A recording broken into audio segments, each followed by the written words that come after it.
तो फिल्म की शुरुआत 1988 से होती है। हम थकी हारी लॉरी को रोड पर चलता देखते हैं, जिसके हाथ में एक क्राउन था जिस पर से खून टपक रहा था।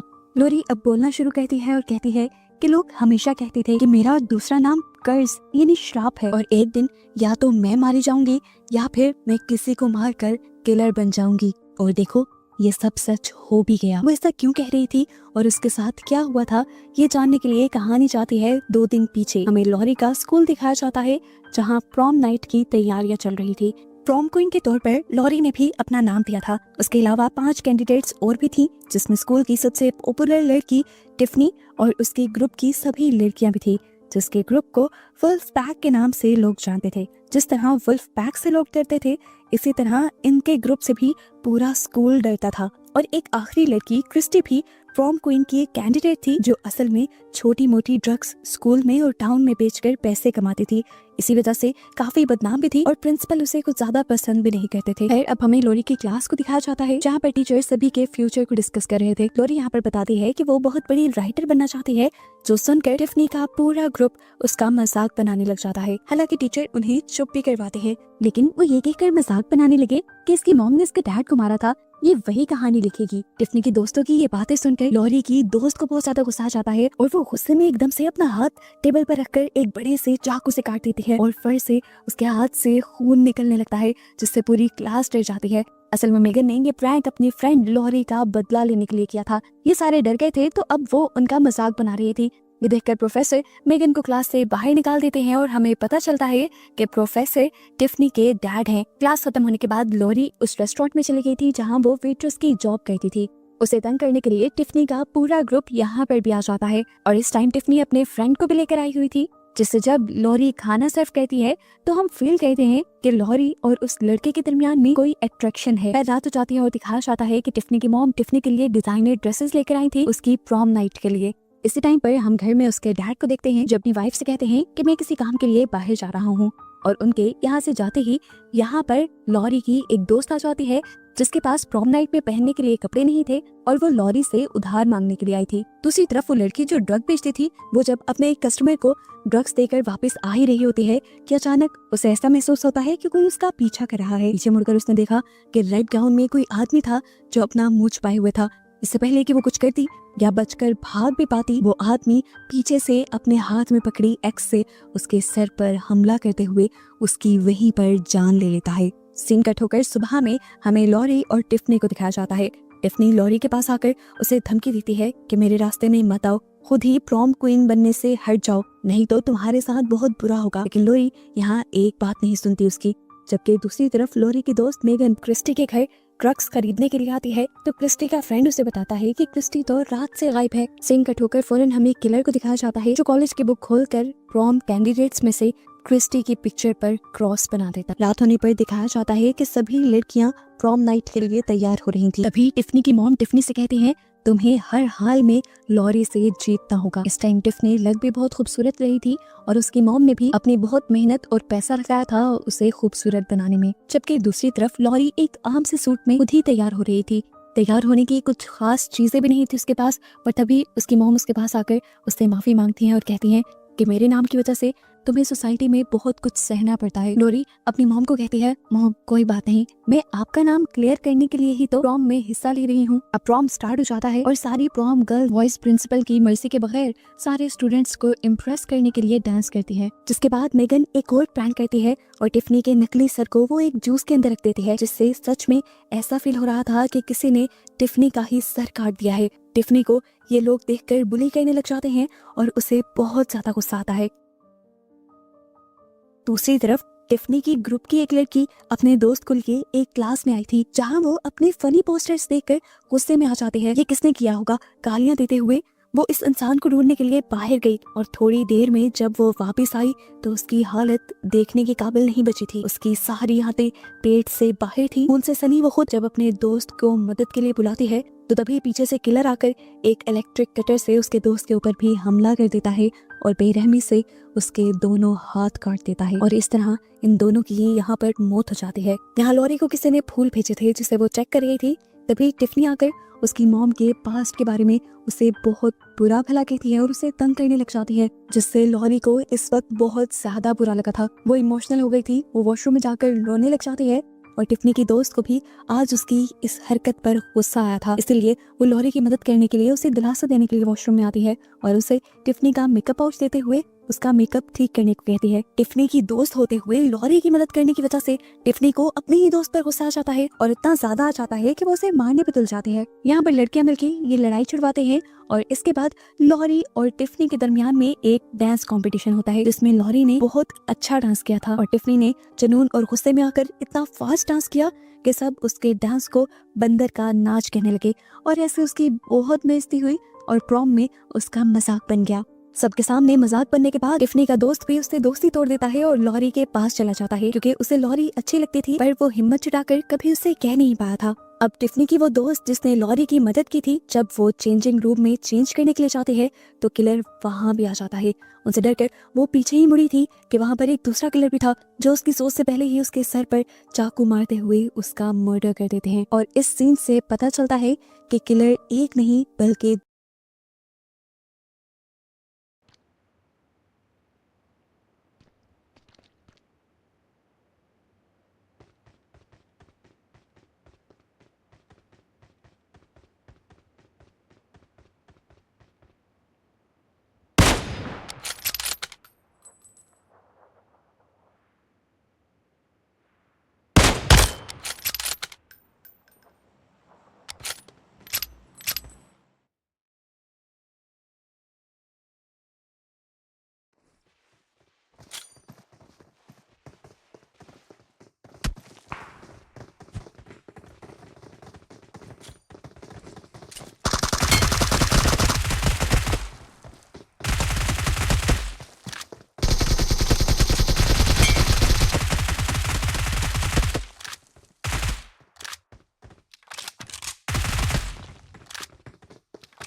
दो हैं। यहाँ पर लॉरी और वो लड़का करीब आने ही वाले थे तो मेगन ने आकर उन्हें रोक दिया, क्योंकि उसे किसी अनहोनी का अंदाजा हो गया था। वो घबराए हुए बताती है कि जितनी भी प्रॉम क्वीन कैंडिडेट्स हैं वो एक के बाद एक गायब होती जा रही हैं। उनका ये बात करना था कि किलर दूसरा शिकार करने एक और रूम में आ गया, जहाँ एक और प्रॉम क्वीन कैंडिडेट अपने दोस्त के साथ थी। वो मशीन से उसके दोस्त के मुंह पर हमला करते हुए उसे मार डालता है। लड़की देखकर इतना डर गई थी कि उसे समझ नहीं आया वो क्या करे। अपने आप को बचाने के लिए वो आहिस्ता आहिस्ता पीछे की तरफ कदम बढ़ाने लगी, किलर से बचकर जाने के लिए, ये जाने बगैर कि पीछे इलेक्ट्रिक मेन स्विच था जिसकी हैवी तारों से टकराकर बुरी तरह करंट लगने की वजह से वो चंद ही सेकंड में मारी जाती है। इनको मारने के बाद अब तक ये किलर 6 में से 4 प्रॉम क्वीन कैंडिडेट्स को मार चुका था। जिंदा बची थी तो वो सिर्फ लॉरी और टिफनी थी। यहाँ पर मेगन और लॉरी अभी भी ये बात कर रहे थे कि प्रॉम क्वीन कैंडिडेट्स गायब हो रही हैं। मेगन कहती है कि मुझे शक है कि उनके गायब होने के पीछे हमारे प्रोफेसर का बेटा है, जिसे यहाँ का डेविल भी माना जाता है। लॉरी को उसकी बात बकवास लगती है और वो उसे कहती है बाहर में जाओ। लॉरी को इस टाइम इसलिए गुस्सा आया था कि पहले ही उसके साथ बहुत कुछ गलत हो चुका था और अब अगर उसका एक मोमेंट बनने ही लगा था तो वो भी मेगन ने खराब कर दिया था।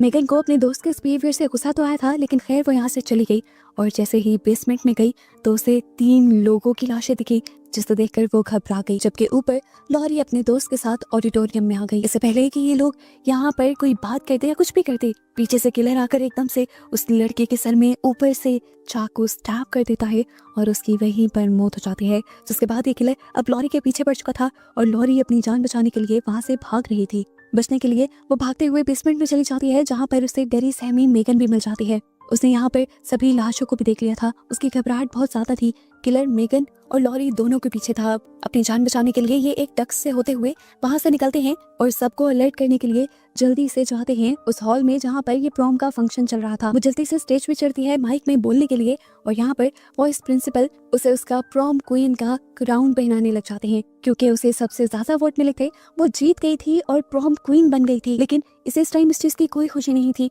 ये कह लें कि परवाह ही नहीं थी। वो माइक में इससे पहले कि सबको किलर के बारे में बताती, यहाँ पर किलर आ भी जाता है। किलर ने यहाँ आते ही एक आदमी का पाँव ही काट दिया अपनी कुल्हाड़ी से और ये देखते हुए सबके दरमियान में अफरा तफरी मच गई। अफरा तफरी में सब इधर उधर भाग रहे थे और प्रिंसिपल भी अब इस किलर को यहाँ से भगाने की कोशिश करता है। तो इस किलर को गुस्सा आ जाता है और वो प्रिंसिपल का हाथ ही काट देता है, जिसके बाद अब वो लॉरी के पीछे पड़ चुका था।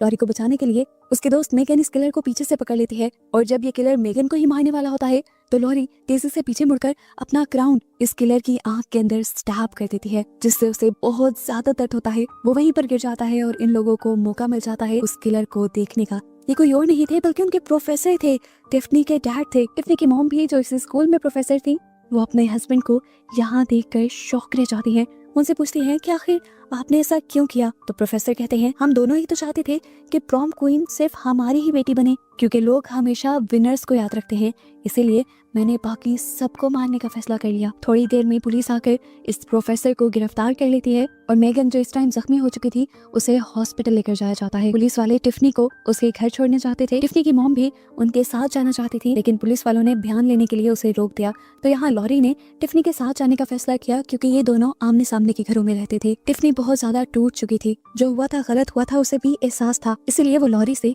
अपने बिहेवियर के लिए भी माफी मांगती है और जो कुछ यहाँ हुआ उसके लिए भी माफी मांगती है। बातों ही बातों में ये लोग घर भी पहुंच जाते हैं और टिफनी लॉरी को अपने ही घर पर इनवाइट कर लेती है, क्योंकि आज उसे अपने मॉम डैड के बगैर डर लग रहा था। यहाँ दूसरी तरफ टिफनी की मॉम पुलिस से कहती है देखिए आप मुझे घर जाने दें। टिफनी एक बहुत बड़े सदमे में है, उसे इस टाइम अपनी मॉम की जरूरत है। ये सुनकर ऑफिसर उन्हें घर जाने की परमिशन दे देते हैं और घर आते ही वो एक चाकू निकाल लेते हैं, जाहिर सी बात है लॉरी को मारने के लिए। और यहाँ हमें समझ आ जाती है कि दूसरा किलर कोई और नहीं बल्कि टिफनी की मॉम ही थी। छुरी को सीढ़ियों की रीलिंग पे मारते हुए वो टक टक की आवाज निकालते हुए ऊपर की तरफ जा रही थी, आहिस्ता आहिस्ता। इस आवाज से लॉरी की आंख खुल गई और टिफनी की भी। ये दोनों ही डर गए और दोनों ही ऊपर जाकर अपनी कबर्ड में छुप गए। लॉरी बहुत ज्यादा घबराई हुई थी, लेकिन टिफनी के मुंह के एक्सप्रेशन इतने घबराए हुए नहीं लग रहे थे। वो अब चुपके से अपना एक छोटा सा चाकू निकालती है और लॉरी को मारने की कोशिश करती है, जिससे ये साबित हो जाता है कि टिफनी भी इसी सब चीजों का हिस्सा थी। अपने आप को बचाने के लिए लॉरी कबर्ड से जंप कर देती है और तभी टिफनी की मॉम आकर उसे पीछे से